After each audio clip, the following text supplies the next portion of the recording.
Hi, everybody. My name is Guy. I come from the University of Glasgow. I'm here to present a study I worked on with my supervisors, Professor Emily S. Cross and Professor Val Mollison, and our collaborator, Professor Arvid Karpas. Informal caregivers provide care and support to friends and family members while being unpaid and non-formally trained. And the role of an informal caregiver requires time and resources, and it can accordingly limit them from receiving professional, mental, and physical health treatment for themselves. This is a substantial psychological factor as caregivers struggle with managing to cope with stress and practical demands of the caregiving role. Accordingly, it has been suggested that online and digital solutions, as well as ecological momentary assessment and intervention measures, can be used to monitor their health and well-being, as well as to provide early intervention and support across several different domains.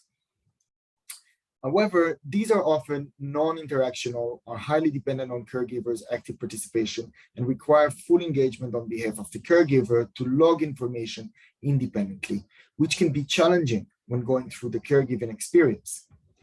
Due to social robots' embodiment and human-like design, previous studies show how social robots could encourage humans to self-disclosure information and emotion. Here, we investigated the potential of employing a social robot as a tool for delivering ecological momentary intervention for eliciting self-disclosure among informal caregivers over time. We recruited 41 participants via Prolific, ended up with a total sample frame of 34 participants. All of them were above the age of 18, English speakers based in the UK, and of course, informal caregivers. We conducted a mediated online experimental designs with 10 testing sessions across 5 weeks, which means 2 testing sessions per week. In these testing sessions, participants communicated with the social robot Pepper, the one that you see on the screen. It had a webcam just in front of it connected to my computer, and I was controlling Pepper via Wizard of Oz. This is how it looked like from participants' point of view when communicating with Pepper via Zoom chats. The interaction always started with some greetings, and then Pepper was asking a small talk building question, a building report question, asking them about the week or weekend. Then the interaction followed with 2 additional questions that corresponded to one of the 10 topics addressing different aspects of quality of life. For example, work situation, close relationships, social life, and so on.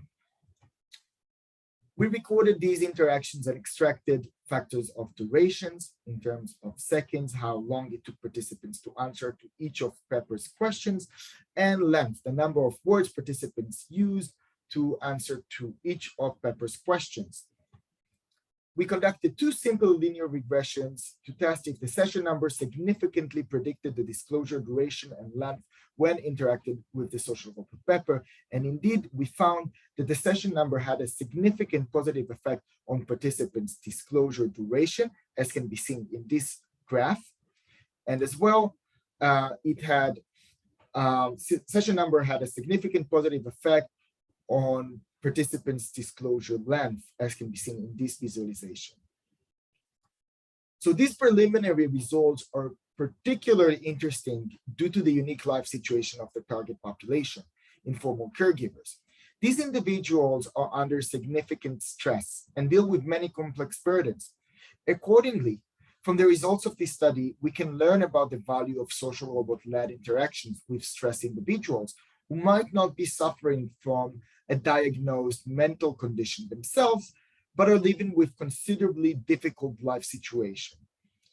Furthermore, these results provide important evidence concerning the potential of introducing social robots in real-life applications of ecological momentary assessments and interventions.